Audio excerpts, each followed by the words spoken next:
बिहारशरीफ विधानसभा के संभावित प्रत्याशी जन स्वराज के युवा नेता मुनीर रहमान ने आज प्रेस वार्ता कर जनता के सामने अपनी बातों को रखा।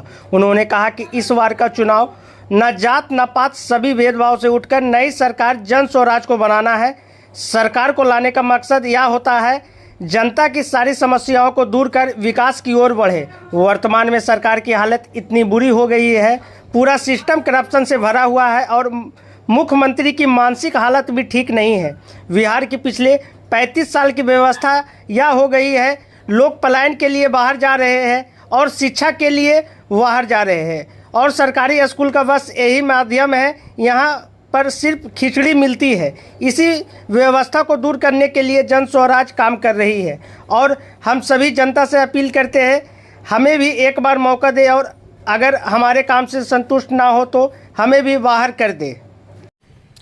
विधानसभा चुनाव को इसलिए देखते हैं कि ये जो है सरकार बदलने का है और सरकार को लाने का मकसद ये होता है कि आपकी जनता को किस तरह से सरकार सुनिश्चित करे, उनकी जीवन शैली को या उनको किस तरह से सुविधाएं प्रदान कर सके।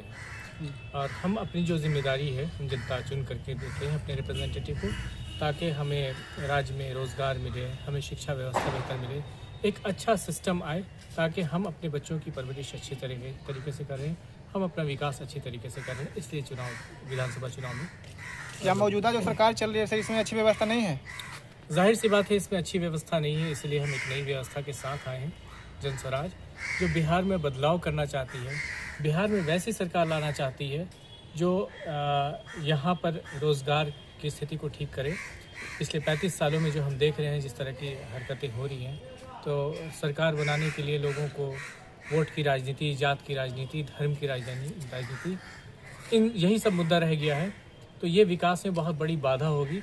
हमें राजनीति ऐसी होनी चाहिए जो हमें शिक्षा व्यवस्था बेहतर करने की राजनीति होनी चाहिए, हमारे यहाँ रोज़गार बेहतर करने की व्यवस्था की बातें होनी चाहिए, इन सब मुद्दों पे चर्चा होनी चाहिए। यही हमारा उद्देश्य होना चाहिए। तो यही बदलाव चाहिए। और बिहार में जो व्यवस्था हम देख रहे हैं पिछले 35-40 साल से, तो लोग रोज़गार के लिए पलायन कर रहे हैं, लोग शिक्षा के लिए दिल्ली जा रहे हैं, हायर एजुकेशन चाहिए तो दिल्ली जा रहे हैं। और स्कूल एजुकेशन भी बहुत अच्छा नहीं है, चाहे सरकारी स्कूल हो या प्राइवेट स्कूल हो। सरकारी स्कूल का माध्यम सिर्फ यही बन गया है कि वहाँ पे खिचड़ी मिलती है, वहाँ पे साइकिल मिलती है, तो लोग शिक्षा ग्रहण करने के लिए नहीं आते।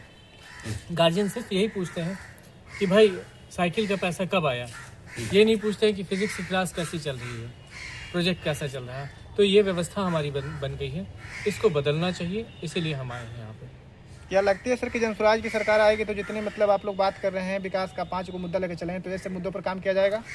बिल्कुल, हम इसीलिए आ ही रहे हैं। और अगर नहीं इन सब मुद्दों पे काम करते हैं तो हमें किनारे कीजिए, अगली सरकार फिर बुलाइए, एकदम आगे बढ़ाइए। अच्छा सर, जन स्वराज में जैसा कि हम लोग देख रहे हैं सर कि इसमें सभी समाज के लोग, सभी जात धर्म के लोग सभी मिलकर साथ में आके सभी शिक्षित लोग आए हैं, तो इससे तो बिहार का विकास कहीं ना कहीं संभव हो पाएगा। तो इस पर मैं लोगों से क्या अपील करना चाहेंगे? लोगों से अपील यही करना चाहेंगे कि लोग अपने जात धर्म के वोटर्स को ना देखें। जैसे आप दूध ही बेचने जाते हैं तो आप कहेंगे कि भाई हम इसी को दूध बेचेंगे, मेरे जात वाले को हम 10 रुपये कम में बेचेंगे। कभी नहीं होता है, क्योंकि आप उससे मालूम है कि वो पैसे आएंगे तो आपके बच्चे की व्यवस्था में है, आपके परिवार की व्यवस्था में लगेगा। इसी प्रकार सरकार में भी यही होना चाहिए कि अगर हम सरकार लेके आ रहे हैं तो क्या ये सरकार हमारे बच्चों का उत्थान करने में सहयोग करेगी कि नहीं करेगी। और अब तो बड़ा हो गया विश्व, तो इन सब में देखें कि हर देश में किस तरह से सरकार चुनी जाती है। क्या उनको उनके धर्म देखे जाते हैं, उनकी जाति देखी जाती है, या उनका काम देखा जाता है। तो इतना विकास करें अपने दिमाग का, और इस विकास के बाद ही आप चाहेंगे कि सरकार बनेगी, और फिर सरकार बनेगी तो आपके परिवार का भी विकास होगा। कुछ लोग बोलते हैं कि सरकार में आने से पहले से बड़े बड़े वादे करते हैं, लेकिन आने के बाद वैसा कुछ काम नहीं होता है, तो इस पर लोगों को क्या मतलब? जी, वादा करते हैं। जो वादा हमने एक बार सुना था कि 15 लाख मिलेगा, हम लोगों ने सब कुछ चुन के भेजा भी कि भाई 15 लाख मिलेगा, वो नहीं मिला। तो अगली बार उनको टाटा बाय बाय कर देना चाहिए। अगर जन स्वराज भी ऐसी व्यवस्था करती है कि वादा करती है और काम नहीं करती है, पलायन नहीं रोकती है, शिक्षा व्यवस्था नहीं बेहतर करती है, तो इनको भी टाटा बाय बाय कर दीजिए।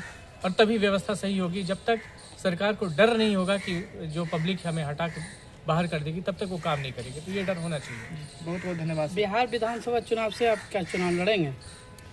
जी, मैंने भी अपने आप को प्रपोजल दिया है, संभावित प्रत्याशी हूँ। ऐसे मैं जन स्वराज में कार्य करता हूँ और इसकी विचारधारा से मैं मुतासिर हो करके इस विचारधारा में मैं काम कर रहा हूँ। तो जन स्वराज की विचारधारा मुझे अच्छी लगी है। और अगर मुझे मौका मिला लोगों का कमान संभालने का, लोगों ने ये दिया, तो हम ज़रूर इसमें काम करेंगे और मुझे अच्छा लगेगा ये काम करने में। क्या परिचय हुआ सर? मैं मुनीर रहमान हूँ, बिहार शरीफ विधानसभा 172 से हूँ।